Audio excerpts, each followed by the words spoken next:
It's so good to be with you guys today.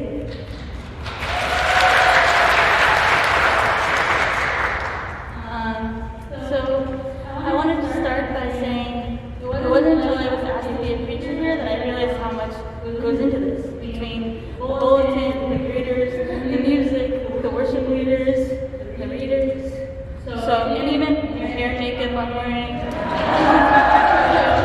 Thank you to everybody. This wouldn't be possible. Thank you to the worship team all semester. You guys work hard. So I just want to say that. And if we can all do the sign language and applause, great. So I wanted to also start with a joke about finals to see if we can alleviate some pain that we're going through right now. But we couldn't think of anything really that funny. So I decided to implement kind of an activity, if you would bear with me, if you're comfortable. Whenever I say God moved into the neighborhood, will you go like this with me? Great, you guys are great learners. So this is kind of a way just to keep engaged, stay awake, and maybe we can have a little fun. So I'm here to talk about Advent today. I'm convinced that this Advent month, this anticipation for the coming of Christ's birth, is all about bodies. I'm sure you're saying, Michelle, you already know this. Great, let's talk about it more. So as Sorry read, the Word became flesh and dwelt among us. Or as the Message version says, God moved into the neighborhood. Yeah! Alright. So Advent literally means, in Latin, coming. But what John is trying to highlight in this passage is that Jesus is not just coming, but Jesus is here. And this is what I want to focus on. God moved into the neighborhood. Jesus is here. So I grew up in a cul-de-sac. For those of you who don't know what that is, it's a street with a long passage that's closed at the end. So it maximized space for play and safety, whatever you want to call it. And just to give you a picture of what this cul-de-sac would look like, there's about 10 houses in a little circular shape.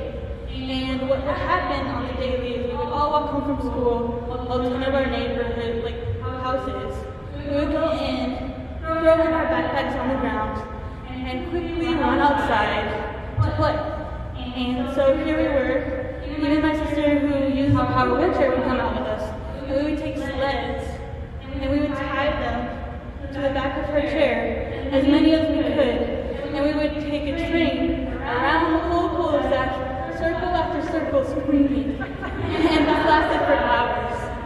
And so, for context, when I say God came into the neighborhood, it means He's going to the block parties, He's borrowing salt from your neighbors, He's playing music too loud, He's volunteering for the neighborhood watch, and maybe even walking his dog, arguably a golden retriever, if I have to say. So, when we say God moved into the neighborhood, we're saying God is here in the flesh with us right now. This, I believe, is what Advent is all about. God did not just come in a body. God, in fact, is a body. So, as I've been saying, what the Gospel of John reminds us is Advent is a special invitation for us to pay close attention to the body experience of Christ, to the grief, to the exhaustion, to the tragedy, to the finitude, to the joy, to the resilience, to the love, all that exudes from within His body. When we say God moved into the neighborhood, His body, like ours, became the vehicle through which He experienced the whole world.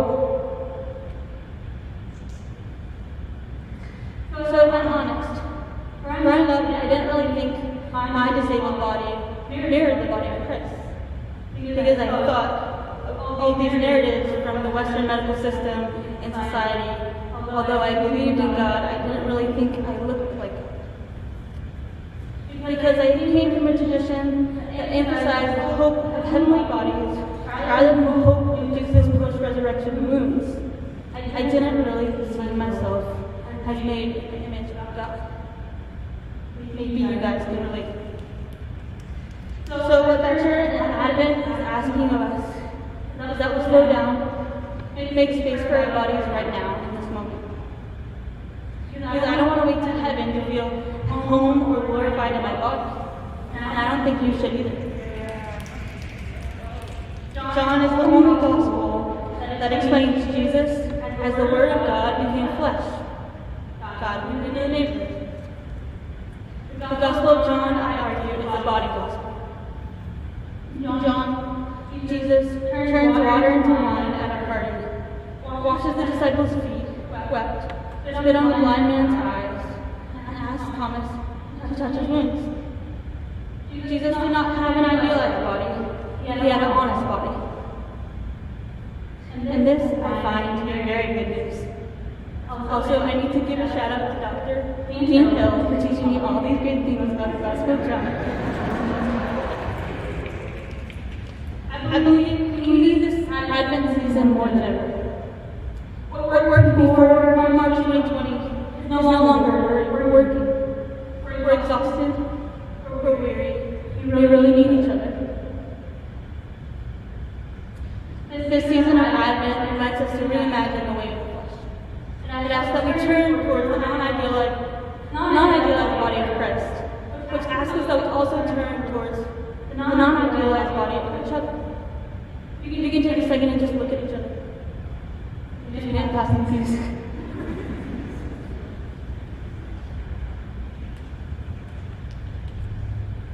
It requires that we center this bodily experience of others, because when God moved into the neighborhood, he was most likely sharing the street or a sidewalk with somebody. And so do we. Sometimes we love our neighbors, and sometimes we seriously don't like our neighbors, and that's okay. There is always a Karen on the street, if you will. But either way, they're our neighbors, and we have to live with them, and we have to learn to love them. I believe it is worth it, because when we pay close attention to the experience of the flesh of others, we will realize there are multiple ways of being and moving in the world. This was transformative for me. That as we center these different experiences, we might be able to create a world that we not only survive in, but thrive in.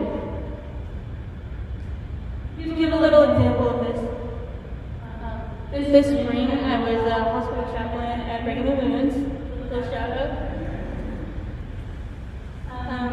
And I was asked to go visit this room. And when you are asked to go visit a room, you don't know what you're going to see or hear or whatever, so you just take the wheel. And so I walked in, and there was a woman from Albania, and there was a woman from Boston who was Irish Catholic. And immediately, the woman who was Irish Catholic started sharing with me how she just had a stroke, and how she can't really move that much anymore. And the woman who was from Albania said she's been sick for the last 3 years and alone in this country. As we shared our experiences, and I listened and tried to make space for their stories and their experiences, the older Irish Catholic woman says, "Yes, are you Catholic?" And I said, "No." And I said, "Oh gosh, here we go. We're going to ask her a priest." But no, that's not what happened. She says, "Well, that's okay. But will you sing for me?" And I said, "No, you don't want me to sing." And mind you, this is the second week of me on the job, so no one told me if singing's appropriate. No one told me this might happen. Anyways, the Irish Catholic woman insisted, and she said, "Michelle, I just had a stroke. I need you to sing. I cannot sing." And I said, "Oh, she did not just put the disability card." I said, "Fine." And then the Albanian woman next to us says, "You must sing." And I said, "Okay, I'm singing." And I said, "Lord, if you're going to give me the voice of the angel now, do it now." And so I opened my mouth, a cappella, with no backup singers, and I sang the first song that came to mind, which was a Hillsong song that says, "Lord, you call me out upon the waters." And I was like, "Oh God, this is about it." I was singing and singing, and the nurse practitioner came into the room because she was like, "What's this sound?" But if I could reel back into the story a little bit, what happened was I looked over, and the Irish Catholic woman was moving back and forth as much as she could, and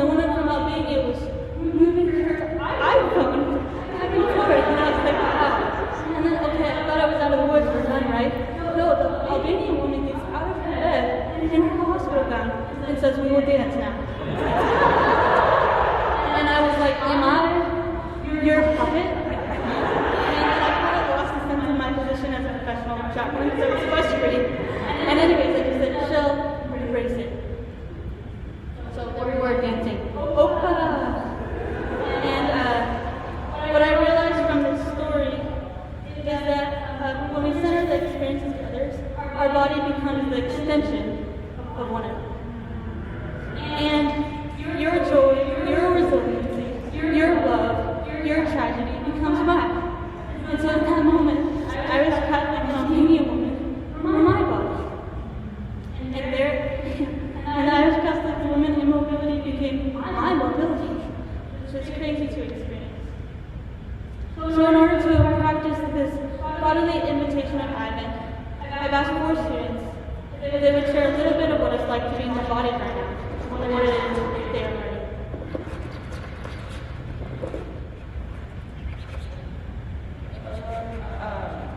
My liberation is not just yours. As a queer trans body, I'm only as safe as those around me who feel safe. Safe with your own sense of masculinity and femininity, how accepting you are of your own sexuality and gender, and the way it fluctuates. I'm learning that I can call people in rather than call out. I know that the evidence of the kingdom resides in my bones, in my queerness, and in my transness. When a person spits at me and my partner when we walked freely down the street yesterday, I chose to know that the violence of toxic masculinity weighs heavily on his shoulders, and it isn't mine to carry. I want to call in this community who espouses to care about trans bodies to help us in advocating for more gender-expansive bathrooms in SDH, because it gets harder every day for my queer trans body to pick one. And I know I'm not alone. And the one gender-inclusive bathroom we have, I ask that if you feel comfortable picking a gendered bathroom, then make the walk down the hall. Because I see my queer bodies having to wait to use the bathroom who come from other buildings. My colleague Kelly shared with me that this reminds her of the scene in Hidden Figures when Black women were forced to find bathrooms far away from their place of work because of the segregated bathrooms, an extension of the violence of white supremacy. As a white person, I acknowledge my privilege as someone who the systems of oppression never bared on my body like those whose ancestors were stolen and enslaved. And our liberation is bound up with each other's because as a school of the prophets, we should know well that white supremacy must be called out. And so must policies that reinforce the cis-het system that denies trans bodies the safety and taking care of our basic needs. So here's the call in. Let the deans know that this issue is important to you because trans bodies and differently abled bodies are important to you. And only use the one gender-neutral bathroom if you really need it. If you can make the walk, make it.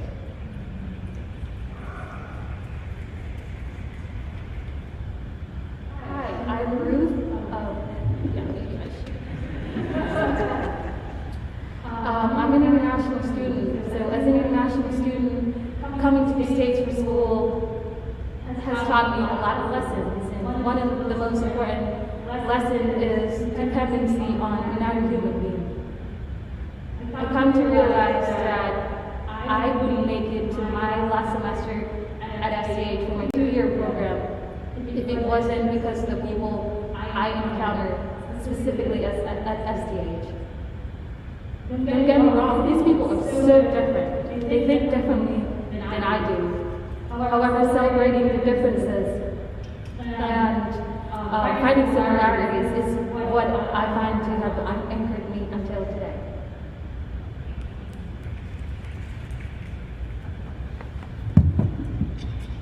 Hello, everyone.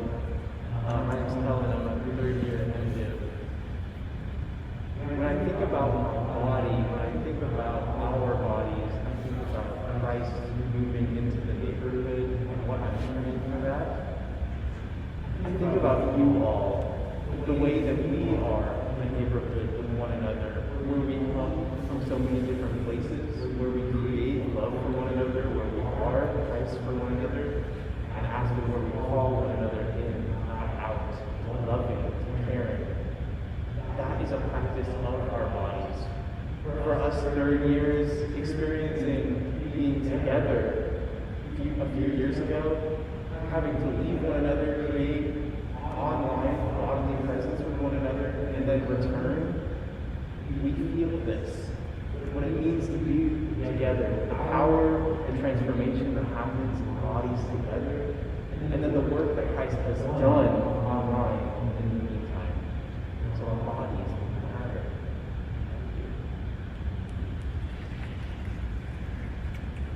I wrote some things that I wouldn't go over.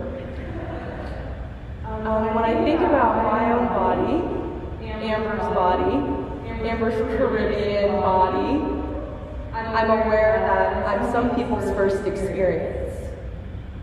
That dark skin is hard to come by in Boston. It's hard to come by at STH. And so I'm often conscious of how the entrance of my body into spaces shifts the bodies around me.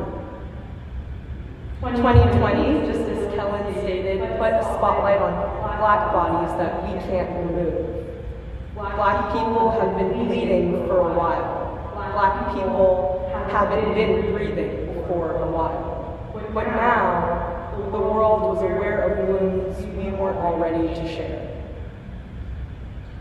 People often know my wounds before they've heard my story, but to me, not all of my wounds have left harsh marks. Some have left free tattoos.